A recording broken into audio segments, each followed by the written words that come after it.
Bonjour, je suis de retour. Alors, c'est la deuxième partie de notre vidéo. Voilà, ils commencent à nous parler.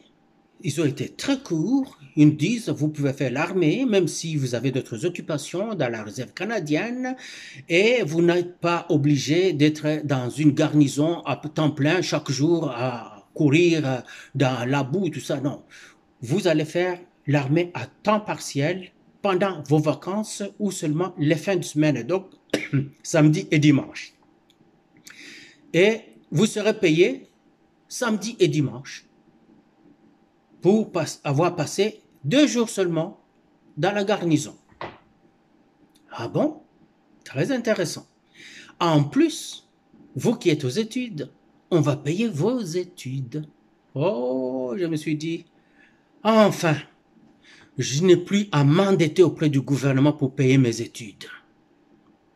Ça, c'était incitatif pour moi. Voilà. Après ça, ils nous ont dit, si vous voulez, vous nous appelez et on va organiser votre séance personnalisée d'information et on va décider avec vous ce que vous voulez faire.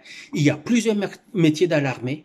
Vous savez, là chez nous, on pense que tout le monde qui va dans l'armée ne peut faire que l'infanterie. Il y en a plusieurs métiers, vraiment plusieurs métiers dans l'armée. Il y a le corps médical, il y a le transport, donc le chauffeur, il y a l'infanterie légère et lourde, donc les fantassins, les blindés, l'artillerie, il y a les aumôniers, donc les gens qui vont devenir des pasteurs ou les prêtres si vous voulez.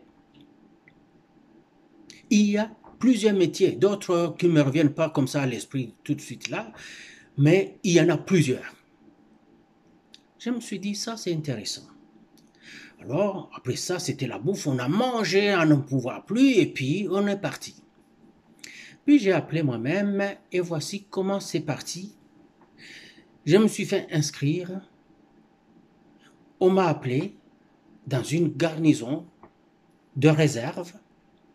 Je suis allé là-bas,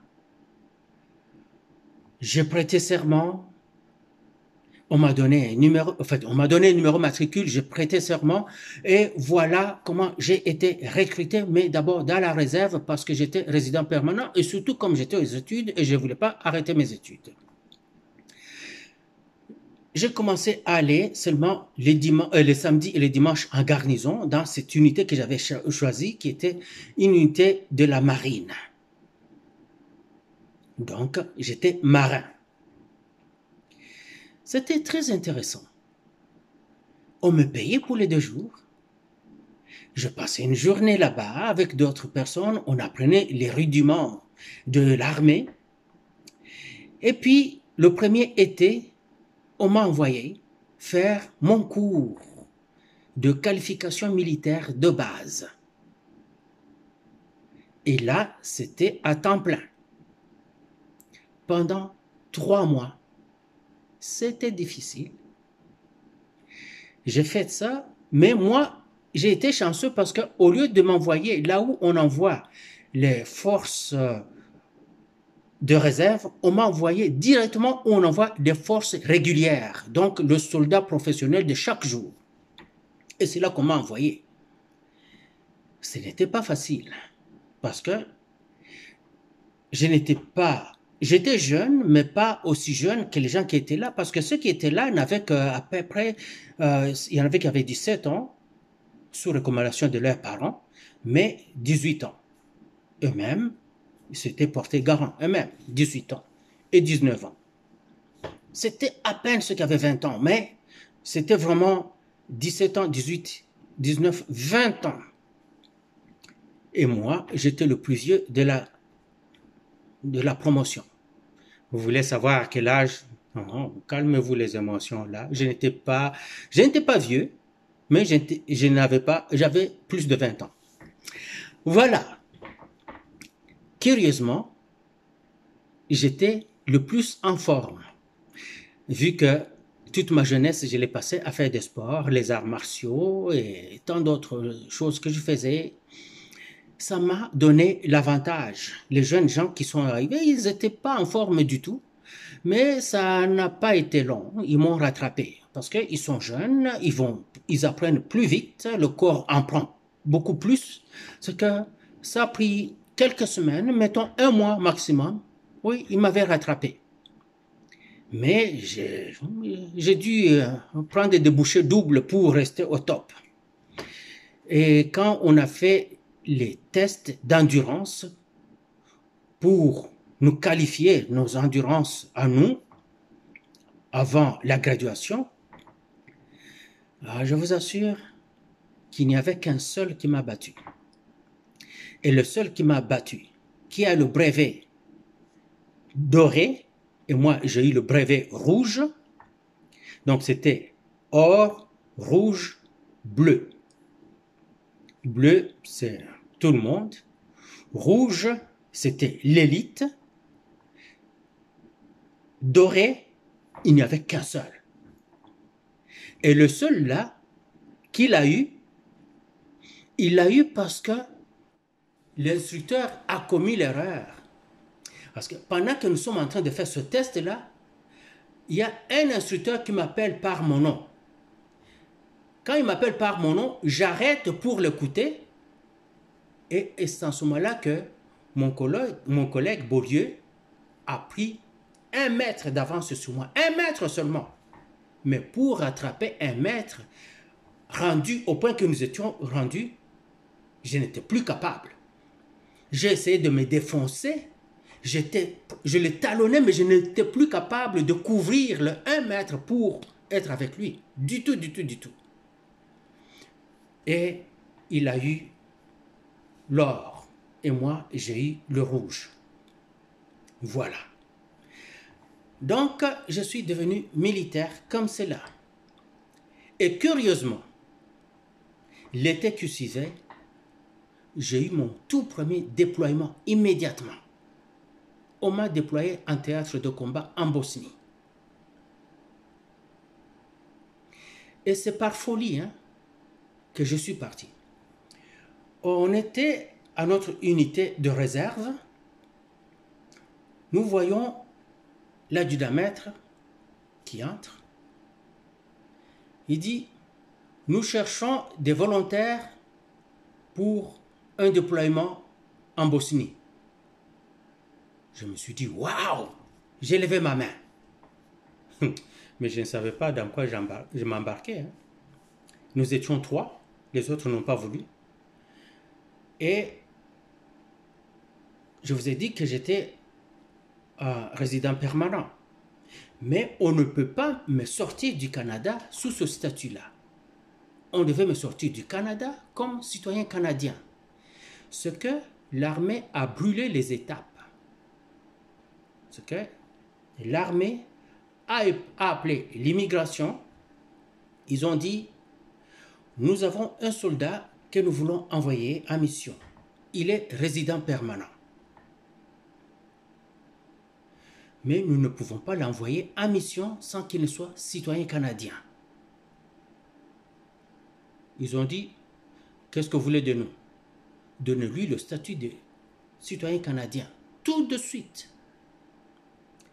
Les papiers ont été faits, on m'a envoyé sur un taxi express militaire, un véhicule militaire, directement. On m'a envoyé dans la ville de Montréal pour prêter serment le même jour. En tant que citoyen canadien, on m'a donné ma citoyenneté. C'est ainsi que j'ai eu, tout est parti comme ça pour moi. Donc, je n'ai jamais eu d'effort à fournir. Même la manière que j'ai eu mon travail en Afrique du Sud, au département de justice, si vous en parlez, vous n'allez pas croire. C'était parti comme ça. Je me suis trompé de porte et j'entre quelque part, j'entrais dans l'enceinte de la Cour suprême de justice de Johannesburg qui est sur Pritchard Street, si je me rappelle bien. Pritchard et Small. Ceux qui connaissent l'Afrique du Sud savent que je dis vrai. Moi, je me suis trompé. Je suis entré dans cette porte-là et l'agent de sécurité m'arrête parce que je suis entré nonchalamment comme ça. Et voilà, tout est parti de là. Longue histoire. Le même jour, comment on appelle, Chief Magistrate, le président de la Cour suprême, passait par hasard, quand le policier me malmenait, il a demandé c'était quoi, et voilà, elle m'a appelé dans son bureau, parlant avec elle, voilà, c'est passé comme ça, m'a recommandé auprès de son mari m'a donné du travail, je passe tout ça, je retourne au Canada. Voilà comment je suis devenu citoyen canadien, et je reviens, le lendemain, je retourne à mon unité, on me donne mes ordres de ralliement, comment on peut dire ça? Ça, c'est un terme militaire. L'ordre de mission pour les civils. Alors, l'ordre de mission pour les civils ou ordre de ralliement pour moi militaire. Et on m'envoie dans une autre base dans la ville de Montréal. J'arrive à Longue Pointe, là où c'est à partir de cette base-là que je vais rencontrer d'autres militaires qui viennent pour une formation accélérée parce qu'on nous envoie dans un théâtre de combat. J'arrive là, le même soir, on nous envoie à la base, là où j'avais fait mon cours de recrue, à Saint-Jean. On m'envoie sur cette base-là. Je retourne sur cette base, j'arrive là, on nous prend, on nous envoie directement dans le bivouac. Dans le bois, dans le champ, à Farnham. Farnham, c'est là quand on était recrues et que nous sommes allés maintenant mettre en pratique tout ce qu'on a appris, donc le jeu de jouer aux vrais soldats, là, c'était dans ce champ-là, perdu. Et c'est là qu'on nous a envoyés. Nous avons fait 3 semaines d'entraînement incroyablement difficile. Incroyablement difficile. Manier des armes qu'on n'avait jamais maniées, maîtriser la navigation, comment, parce que quand on apprend à le faire comme qualification militaire de base, c'est juste vraiment une navigation simple, comment utiliser la boussole, la carte, mais là maintenant, on veut qu'on puisse maîtriser ça, parce que nous allons au combat. Parce que c'est ce qui tue chez nous. C'est seulement l'officier qui commande, qui sait comment faire la navigation par boussole, la carte, mais ils n'apprennent pas ça aux soldats. C'est une grosse erreur. Au Canada et dans les forces de l'OTAN, c'est de base. Chaque soldat doit apprendre ça très bien et savoir être autonome avec ça. Mais cette fois, il fallait maîtriser. Maîtriser comme le maîtriserait un officier. Et voilà, c'est comme ça que nous sommes partis. Je me retrouve en Bosnie.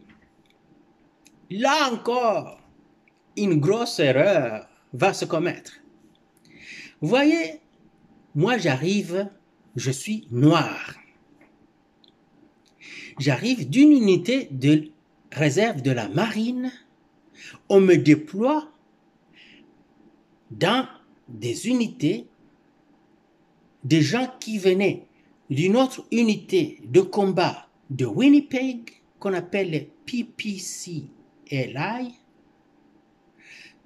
qui sont des militaires, des fantassins chevronnés, rompus, aguerris jusqu'à l'os, qui sont au combat là-bas. On commet l'erreur. Moi, j'étais venu pour des petites tâches là-bas, mais il y a un militaire qu'on attendait, qui va venir de cette unité-là, qui vient d'une autre province lointaine de Winnipeg, donc de cette base-là, des PPCLI, qui est d'abord, il porte un nom anglais. Moi, mon nom, c'est mon name tag, comme on l'appelle, mon nom, c'est Bahaya. Mais c'est celui-là qu'on attendait, parce que lui, il arrivait directement, il se déployait sur une équipe qui va aller faire la ronde, la ronde. La ronde, c'est quoi? La ronde. Patrouille. Tu vas faire la patrouille parce qu'il y avait en Bosnie, il y avait les musulmans et les chrétiens qui s'entretuaient. Et les forces de l'OTAN qui étaient là étaient pour les en empêcher. Mais tout le temps étaient pris entre le feu de ces gens, les antagonistes. Donc, on était tout le temps au combat là-bas. Et le matin, on devait aller faire des patrouilles parce que les éclaireurs avaient rapporté des éminents affrontements entre les musulmans et les chrétiens. Et ce gars-là était spécialiste d'une arme d'appui qu'on appelle C6. Une arme automatique, très grosse, très lourde, qui tire plus de 2000 balles par minute. Voilà. Mais moi, j'arrive, on commet l'erreur parce qu'eux, ils attendaient un soldat. Ils savaient que c'est un noir, il est noir. Et moi, j'arrive, je suis noir, c'est qu'on me prend, on me met sur l'hélicoptère, parti. On m'envoie sur cette base-là de Zigon. Parce que le Canada avait plusieurs bases. Quand tu arrives, notre base résidentielle, là-bas, c'était, on appelait ça Black Bear Camp, donc l'ours noir, le camp l'ours noir, mais qui était dans la petite ville qu'on appelait Velike Kladuša, enfin qui, c'est pas qu'on appelait, qui s'appelle Velike Kladuša, que nous, on abrégeait pour dire V pour Velike Kladuša, pour K, VK. VK. Vous allez voir que les gens qui font l'armée au Canada ont l'habitude de parler en anglais parce que le Canada est majoritairement anglophone. Ce que nous développons beaucoup, même nous qui parlons français, notre français devient entaché de mots anglais, l'intonation change, je ne parle plus un bon français, il devient très lourdement entaché d'anglais. Alors, on perd beaucoup. Vous allez voir beaucoup de gens, même des civils, qui vont commencer à parler beaucoup plus anglais que français. Voilà, alors, nous sommes arrivés à VK, qui est VK, Velike Kladuša. De Velike Kladuša, on m'a envoyé maintenant à Zigon, par hélicoptère, parce que j'étais très important. Et pourtant, ce n'était pas moi la bonne personne, mais on m'a envoyé là-bas. Voici comment je vais me retrouver dans la merde. Parce que dès que je suis arrivé, on me dit, tu dois aller te coucher parce que c'est la nuit, il est 20h, et à 5h, nous tous, nous retrouvons, nous tous, au PC, au poste de commandement. Et voilà. Je suis arrivé là-bas, j'ai trouvé tout le monde. On m'a flanqué cette grosse arme, C6. Et non seulement cette arme-là, mais on me donne une autre arme plus légère, qui est comme un AK-47, mais ce n'est pas un AK-47. Pour nous, c'est la C7. La C7 qui sera plus tard remplacée par la C8. Qui est une variante de la M16 américaine. Voilà, donc j'avais deux armes. Plus légère, la C7, et plus lourde, la C6.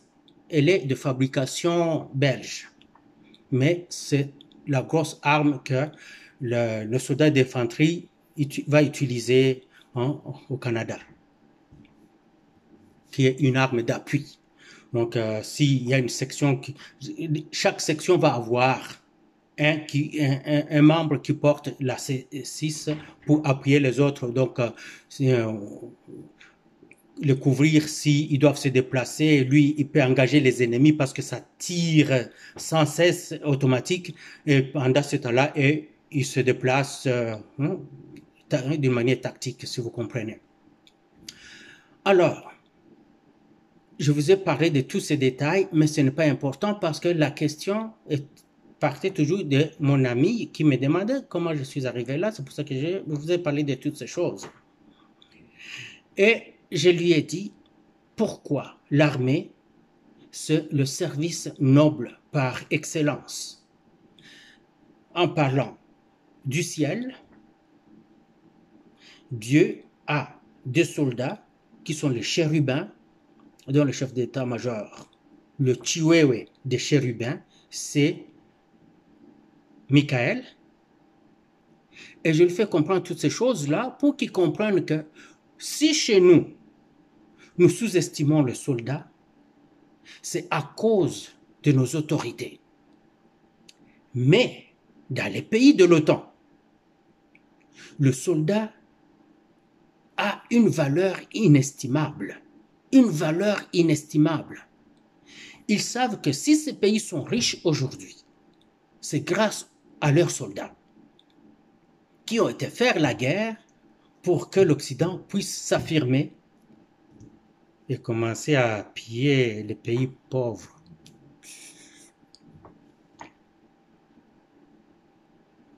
Et que il n'y a personne qui peut venir attaquer ces pays-là parce qu'ils ont des armées telles que ils ont des soldats tels que nous. Et dans cette formation-là, vous pouvez voir combien ils misent sur le soldat. Alors, ils mettent tout dans le soldat. Ils mettent tout dans le soldat. Je vous ai dit comment ils m'ont approché et comment tout est parti. Vous voyez comment ils nous traitent avec tous les égards, aux petits soins, aux petits oignons, comme vous voulez.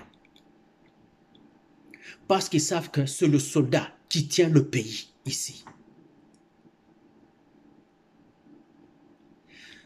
J'en viens parce que on a parlé à peu près 2 heures, 3 heures avec elle.